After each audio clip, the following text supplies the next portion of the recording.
Hey guys, I want to talk to you a little bit about defining success. And I think you definitely have to define what success will look like for you as an individual, because until you define it, you'll never know if you've achieved it or not. And that sounds a little bit pop psychology like, but it's for real. I've seen people that have come to me, they've bought my training. They've told me that they just want to do 500,000 a year on Amazon, and when they get to the point where they're doing 500,000, there is part of them that should want to go forward, and most of them do by that point, but they never acknowledge the fact that they've hit a major milestone in what they set out to accomplish. They've hit a major goal, and they don't take a second to acknowledge that.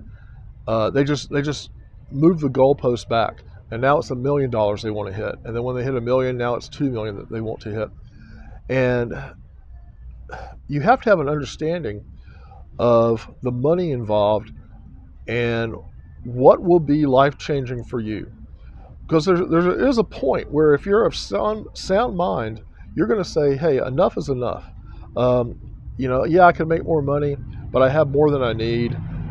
I'm happy, my family's happy, we're taken care of, and I'm not looking to fall into some kind of well of despair, all the while I'm laughing all the way to the bank depositing these big checks.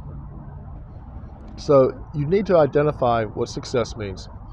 Now, in my course, from day one, for years, I've used the idea that my goal is to get a new Amazon seller to $1 million a year in sales as quickly as possible.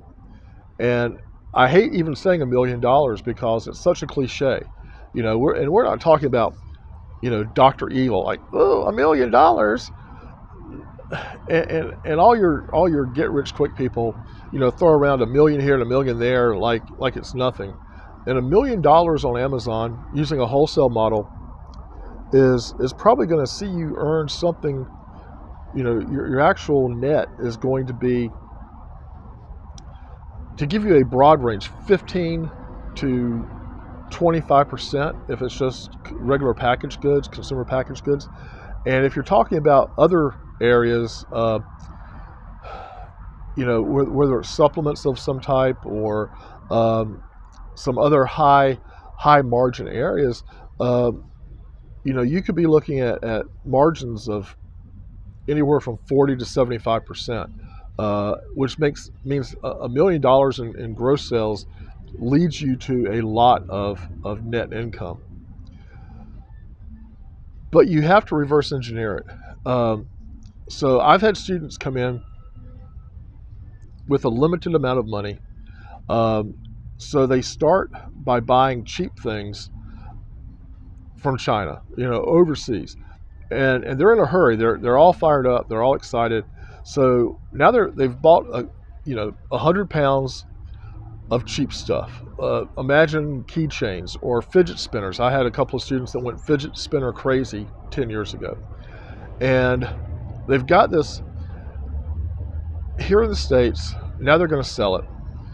The problem is the margin on that. Let's just say the margin was 20% across the board. They can actually do the calculations and say, okay, I've purchased 1,000 pieces. I'm going to sell these for $10 each. And if you have a 20% margin, if you assume a 20% margin, that means you're looking at $2,000 in net profit. So then it becomes a question of how quickly can you take that profit, reinvest it back in your business, and now you order $12,000 worth of inventory, and you reinvest those profits, and now you order $16,000 worth of inventory, and it can cascade pretty quickly. But you've got to be aware that just because you want to make $1 million in 30 days, the universe doesn't owe you anything. The world doesn't owe you anything, and it's a numbers game, and it's back of the napkin kind of math, where again you say, okay, for every $1,000 I invest, I'm looking at returning about $200 in profit.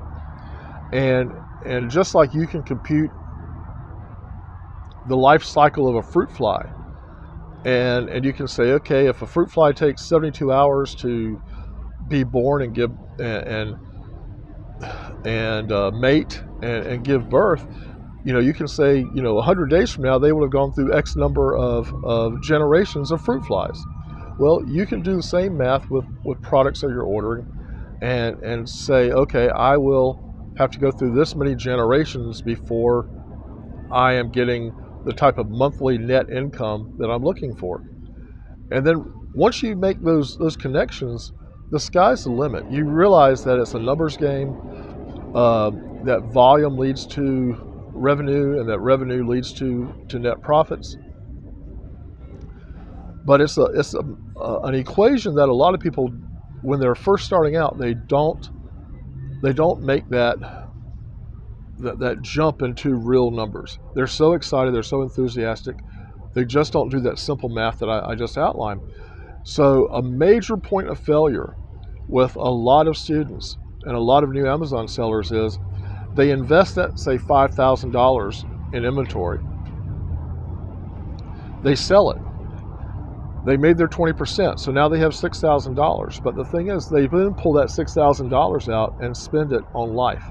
They buy a hot tub or remodel their bathroom or whatever, and then it hits them. They go, wait a second, I spent my profit, but I also spent my inventory money. So they don't have anything to reinvest. So they've been kind of a one-generation seller on Amazon, and they find themselves back in a position with their back against the wall with no money to buy additional product. And they just leave. They just throw up their hands and they go away. And it's kind of a ridiculous reason to leave. I mean, you've been successful at that point in time. Now it's just a question of scaling what you've learned and what you've done. But a lot of people just don't get it. I've tried saying it and explaining it to people in every way I know how, and it seems like there's 20% of the people just grasp it immediately without really having to say much of anything. And the other 80%, some get it, some don't, and it's just hard to know what to do. Like the old saying goes, you can lead a horse to water, but you can't make it drink. I can show people over and over the process that has made me successful, only to have them do something completely out of left field as soon as they're left to their own devices.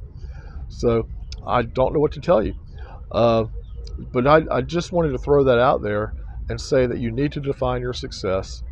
You need to do what is clearly like third grade level math, and just make some reasonable assumptions about what your profit margin is going to be on your first order, so you can know when it's sold how much of that will actually come and potentially be spendable income for you. And so how many generations of flipping that money will you have to do before you get to a point where you're looking at $10,000 a month in net income? $10,000 a month will put you in the top 10% of all earners in the United States. That's $120,000 a year. That's not a bad place to be, guys. $250,000 puts you in the top 5%. And you can do a lot better than $250,000, believe me. So anyway, with that thought process in mind, I will sign off. Hey, if you found this useful, pardon my rambling, but go through the video again, because what I said here was important. And anyway, hit like and subscribe if you'd like more content, and we'll see you in the next video.